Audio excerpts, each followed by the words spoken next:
तो नरेंद्र सिंह तोमर साहब का बहुत बहुत स्वागत है। तोमर साहब, बहुत स्वागत है आपका। और मैं अगर पहला सवाल आपसे करूं जो कि बहुत वाजिब भी होगा कि किन चीजों को आप केंद्र सरकार की सबसे बड़ी उपलब्धियां मानते हैं अब तक? केंद्र सरकार मैं नरेंद्र मोदी जी के नेतृत्व में गत 5 वर्षों में भी अभूतपूर्व सुन पा रहे हैं आप मुझे? लिए गए जी, जिनसे न सिर्फ देश मजबूत हुआ, हाँ सुन पा रहा हूँ, न सिर्फ देश मजबूत हुआ, सारी दुनिया में हिंदुस्तान की साख बढ़ी, प्रतिष्ठा बढ़ी और हिंदुस्तान का बोलबाला बढ़ा। जहाँ तक दूसरी पारी का सवाल है तो दूसरी पारी में भी नरेंद्र मोदी जी ने इतिहास बनाने का काम किया है। आमतौर पर कुछ विषय ऐसे थे जो विषय लोग राजनीति से जोड़कर देखते थे और लोगों को लगता था कि ये कभी हल नहीं होंगे। राजनीति का विषय जब होता है तो निश्चित रूप से चुनाव के समय उठाया जाता है, लेकिन नरेंद्र मोदी उन नेताओं में से हैं जिनकी कथनी और करनी में एक रूपता है। और नरेंद्र मोदी जी ने भाजपा के नेता के रूप में हमेशा ये बात कही कि चाहे धारा 370 हटाने का सवाल हो और चाहे वो राम मंदिर के निर्माण का सवाल हो, यह देश से जुड़ा हुआ है और इसलिए हम इसको पार्टी से ऊपर उठकर देखते हैं।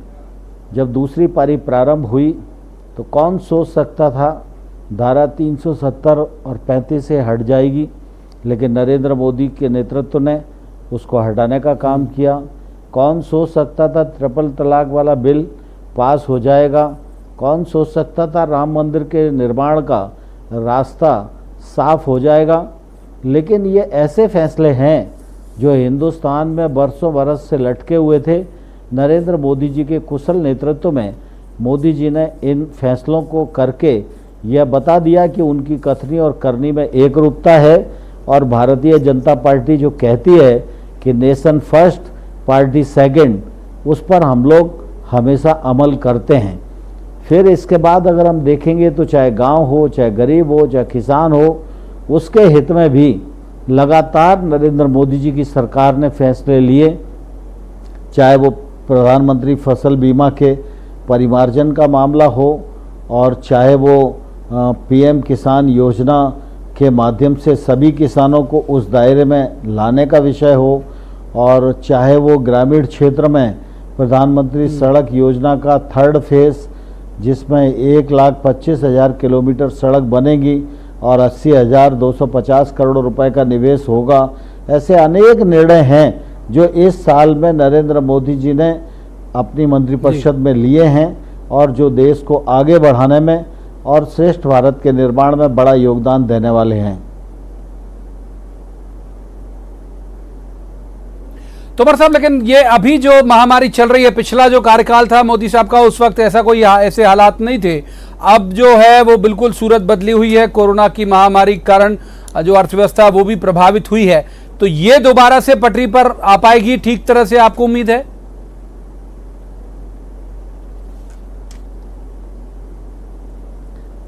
देखिए, हिंदुस्तान के नागरिक की ताकत और बड़ी ताकत है। दुर्भाग्य से कांग्रेस के लोगों ने कभी इस ताकत को पहचाना नहीं और इस ताकत का उपयोग देश हित में किया नहीं।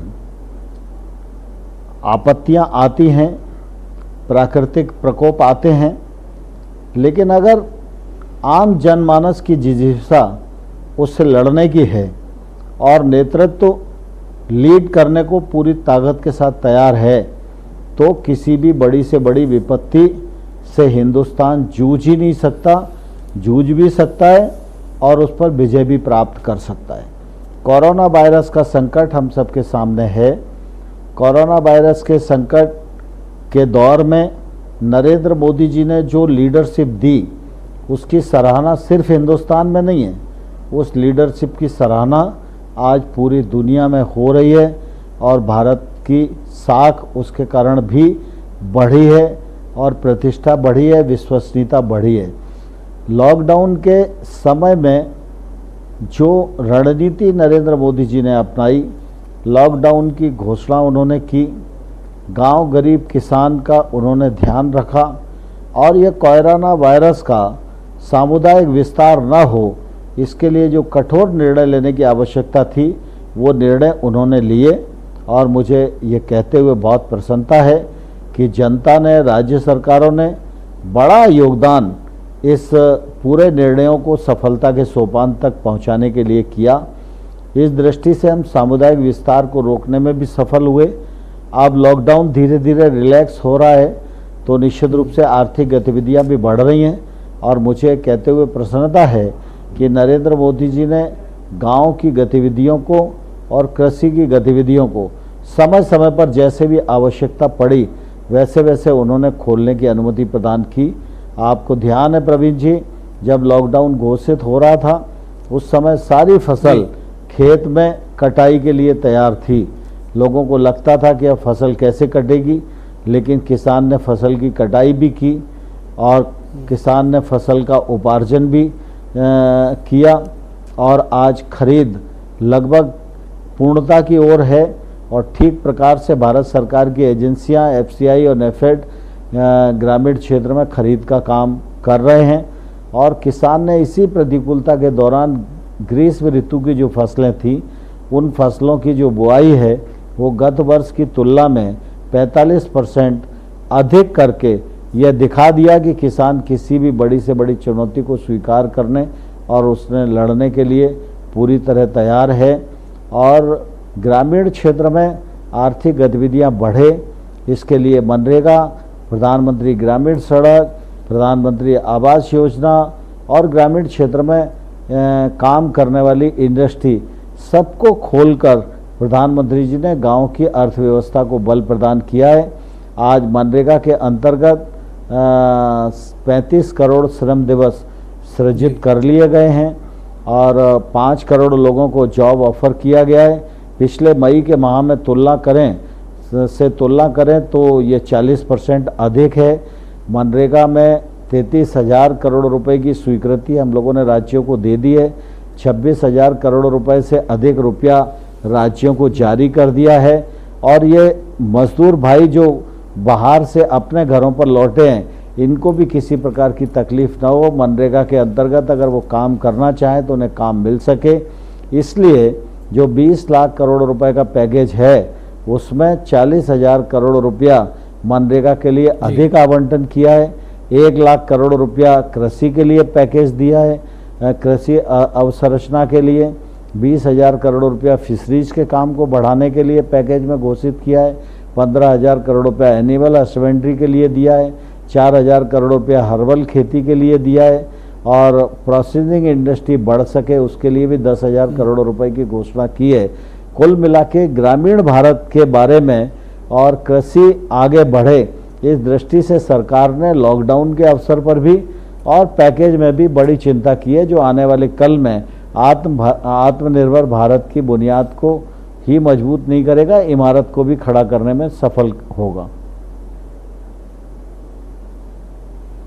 तोमर साहब, एक बात हमेशा कहते हैं प्रधानमंत्री नरेंद्र मोदी, वो कहते हैं खेती को फायदे का धंधा बनाना है, तो इस लक्ष्य तक कब तक पहुंच पाएंगे? आप खुद भी एग्रीकल्चर मिनिस्टर हैं कि जो खेती है वो आम किसानों के लिए भी फायदे का धंधा हो जाए।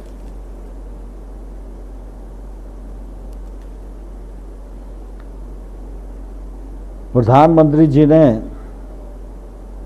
किसान की आमदनी 2022 तक दोगुनी करने का लक्ष्य हम लोगों को दिया है। केंद्र सरकार, राज्य सरकार और किसान इस लक्ष्य को प्राप्त करने के लिए मिशन मोड पर काम कर रहे थे, लेकिन बीच में ये लॉकडाउन का पीरियड आया, वायरस का संकट आया। इसमें निश्चित रूप से गति थोड़ी थमी तो है, लेकिन किसान ने पैदावार में कोई कोताही नहीं होने दी। उसने घनघोर परिश्रम किया और फसल की बम्पर पैदावार की है। लेकिन आमदनी बढ़ाने का जो सवाल है उस मामले में चौतरफा काम करने की आवश्यकता है। इसलिए पिछले दिनों जब प्रधानमंत्री जी ने आह्वान किया तो प्रधानमंत्री जी ने इसके लिए फंडिंग की व्यवस्था भी की और हम लोग नए नए बीजों का आविष्कार भी कर रहे हैं, उनका उपयोग भी कर रहे हैं। खाद, बीज और पेस्टिसाइड की आवश्यकता को पूर्त करने की दिशा में भी काम कर रहे हैं। खेती में उत्पादन बढ़े, खेत में उत्पादकता बढ़े और खेती से संबंधित पशुपालन हो, मछली पालन हो, हर्बल खेती हो, मधुमक्खी पालन हो, ये सारे काम सने सने बढ़ें, जिससे कि किसान की आमदनी दोगुनी हो। और मुझे लगता है इस लक्ष्य को हम प्राप्त करेंगे। थोड़ी गति धीमी जरूर हुई है, लेकिन आगे गति को बढ़ाकर इस नुकसान की भरपाई हम कर सकने में सफल होंगे, ऐसा मुझे विश्वास है। तोमर साहब, आपने उपलब्धियां गिनाई, लेकिन विपक्ष इसे मानता नहीं है। सीएए के वक्त से वो आपका विरोध भी कर रहा है लगातार, और अब वो कोरोना को लेकर आपको ही जिम्मेदार मानता है, केंद्र सरकार को। वो कह रहे हैं यदि मजदूर परेशान हुए, यदि लोग परेशान हुए तो जिम्मेदार केंद्र सरकार है। तो विपक्ष को क्यों नहीं दिख रही हैं आपकी उपलब्धियां? क्या लगता है आपको?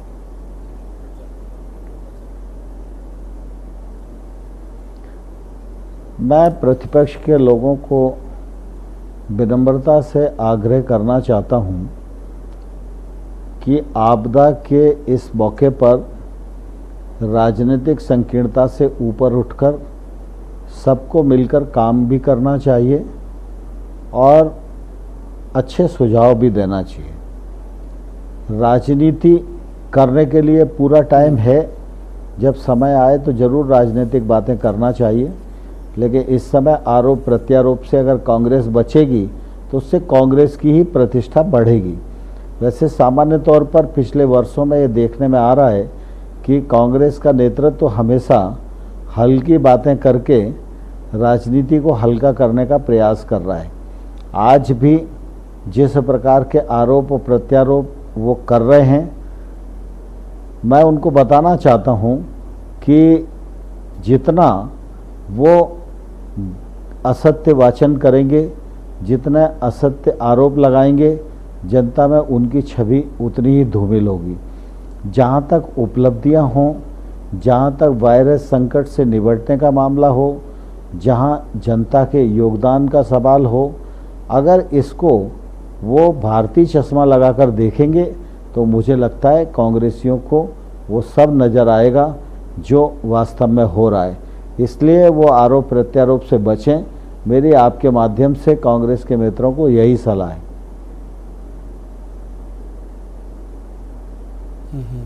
राहुल गांधी भी कहते हैं, लेकिन राहुल गांधी कहते हैं लॉकडाउन का कोई फायदा नहीं हुआ, तेजी से संक्रमण बढ़ता चला गया। वो तो बड़े नेता हैं राहुल गांधी भी कांग्रेस के।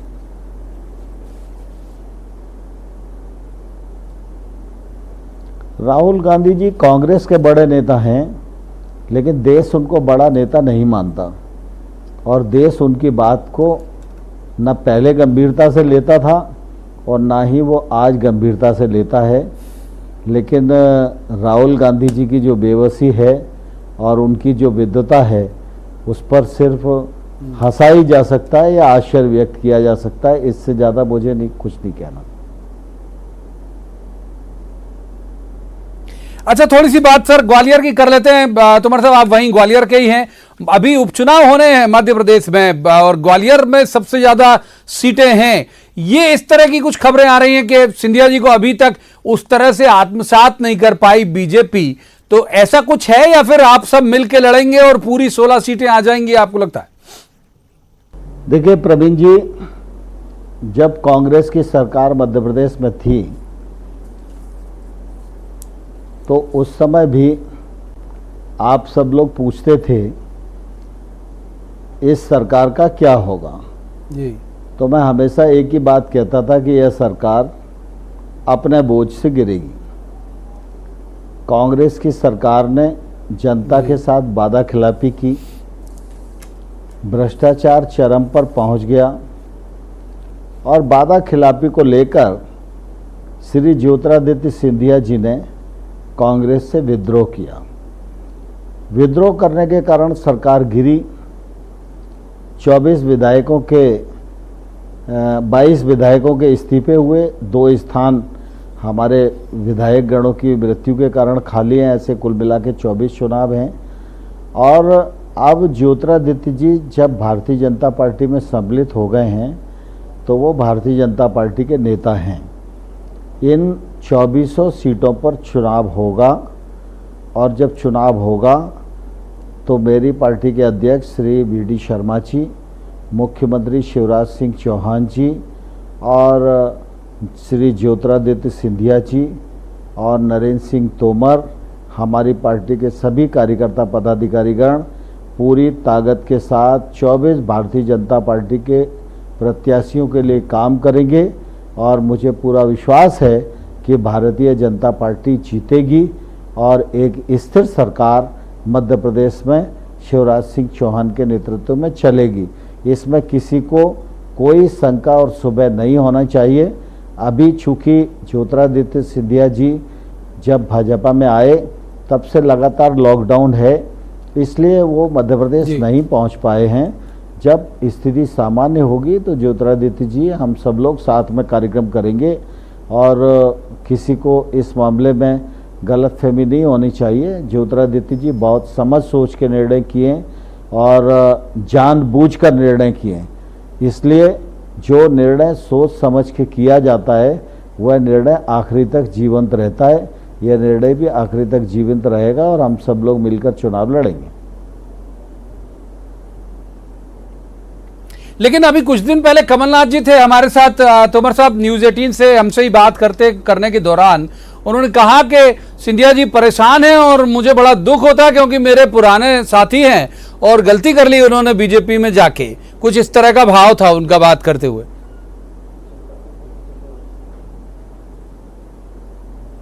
तो कमलनाथ जी को अब पछताना नहीं चाहिए।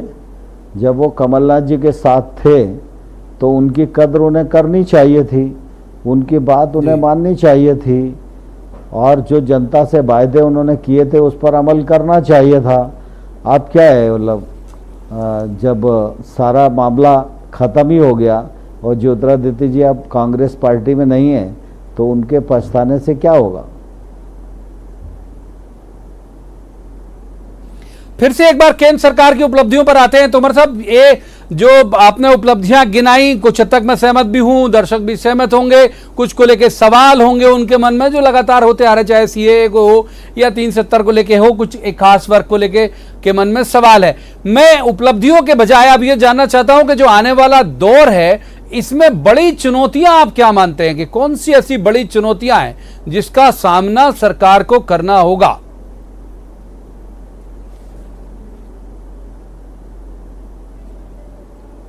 देखिए प्रवीण जी, सामान्य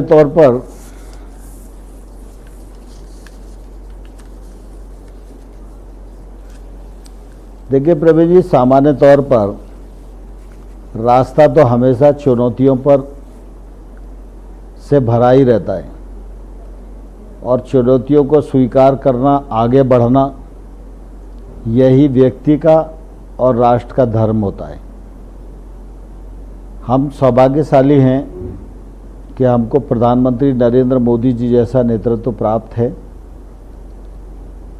और नरेंद्र मोदी जी के नेतृत्व में कठोर और साहसपूर्ण निर्णय करके इस देश को आगे बढ़ाना और दुनिया में श्रेष्ठ राष्ट्र के रूप में स्थापित करना, इसी उद्देश्य के लिए भारतीय जनता पार्टी काम कर रही है और मैं समझता हूँ पिछले कार्यकाल में इसकी बुनियाद नरेंद्र मोदी जी ने बहुत मजबूती से रख दी है और इस बुनियाद पर इमारत बनाने का काम आने वाले 4 सालों में भारतीय जनता पार्टी की सरकार को करना है।